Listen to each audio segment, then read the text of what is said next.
Pasadena Police Department has 4 core values. The first one is pride. The members of the Pasadena Police Department take great pride in the work that they do. The second value is excellence. We want to do nothing but the best when we deliver police services. The third value is service. Pasadena Police Department takes great pride in the service that we provide. And the last core value that the Pasadena Police Department has is teamwork. We work together as a team to accomplish whatever needs to be done. It's a big team, but it's also a big family. Whenever officers need help, whether it's good or bad, officers are always willing to lend a hand. The camaraderie as a police officer is, I consider, highest among any kind of work you could do. You have officers here who genuinely respect one another at the end of the day, and we'll have each other's backs. Being a Pasadena police officer is a very exciting job. It's not monotonous. When you come to work every day, you know you're not going to be sitting at a desk. You're not going to be typing away at a computer for 8 or 10 hours straight. It's like going to work and having a different job every day. Even though you answer the same calls every day, each call is different, so you get to a lot of experience and you get to meet a lot of people. And it's also very rewarding knowing that you might be able to help someone. Once you become a police officer with Pasadena, it's joining a family. Pasadena appealed to me. It's got aspects of a large police department as far as specialized units, opportunities for career advancement, yet it has a small town feel. We have some great academy instructors. They really want to make you the best officer that you can be. They want to give you the best training that they can to keep you safe. We had defensive tactics, which we had every Friday. It was very hard. It was hard, but it was very rewarding at the end. The most exciting part I have to say was PT, our physical training. I came in as a little scrawny guy. I was able to bulk up, get in shape, and it pretty much prepared me, got me ready for the streets. I learned a lot, both in the academic sense and in the tactical sense. I enjoyed the firearms training. I found it to be second to none in this area. Being able to get behind a police car, drive around obstacle courses, learning how to maneuver around different obstacles by different hand placements. The physical training part of it is very difficult, but just because you're a female doesn't mean you can't do it. You just work hard, you train hard, and you can do it. I mean, I'm here, and it wasn't easy for me. I went and trained on the obstacle course 2 weeks prior to my date that I was trying out, just to be able to get over the wall, and I was eventually, but it was with hard work.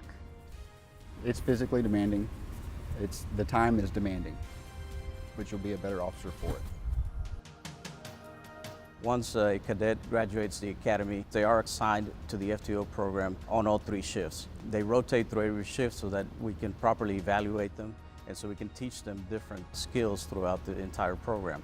It's important because it allows us to see how they're progressing through the program.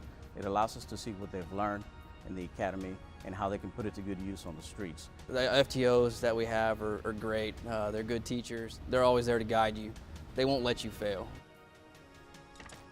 You have the opportunity to move from patrol to a specialized division, such as canines or SWAT or narcotics, whatever your interests are.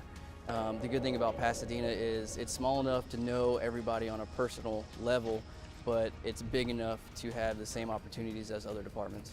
When I left patrol, I went to the DWI task force where I spent about 4.5 years as an officer assigned there. I spent time as a supervisor in the detective division, both in crimes against person and crimes against property. And then I spent time in internal affairs, and all of these specialized assignments helped prepare me for the position that I'm in today. What attracted me to detectives was especially domestic violence. My family had a history of it, and I just felt that it was something I wanted to do, something that I felt that I could make a change.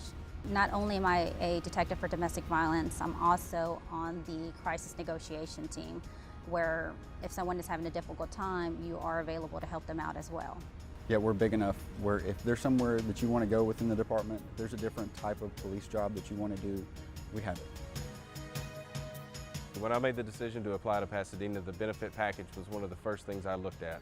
The starting salary, pension plan, the health insurance benefits were all very competitive. It was a very important part of my decision to come to work here. The one I like to highlight is the take-home car program.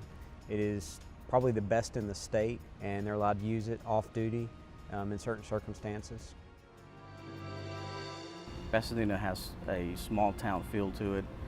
It's very diverse. There are many different cultures within the city. We're one of the few communities around that still has a high degree of support for police officers. The overall response that I get is a positive one, and I appreciate them back. Working in the Pasadena community for me feels like working at home. Growing up here and seeing Pasadena police officers out there doing their job and seeing the way they carried themselves and seeing the amount of respect that was given to them, it's rewarding to me. It feels like I achieved something. When people are afraid, they're scared, you're the ones that they call. You're the ones that help them sleep better and make them feel safe at night. That's the most rewarding part of being a police officer for me. The most rewarding part of my job is when the radio goes off and my numbers are called and I get to go to a call where somebody actually needs my help. It's not some of the thankless calls we get to go to or where people don't really want the police to be there, but somebody legitimately needs help. And they don't care who it is that's coming, they just need help. And I get to be the person to go. And when I'm able to give them whatever help I can that day, they look at you and you see it in their eyes and you know they mean it when they say thank you.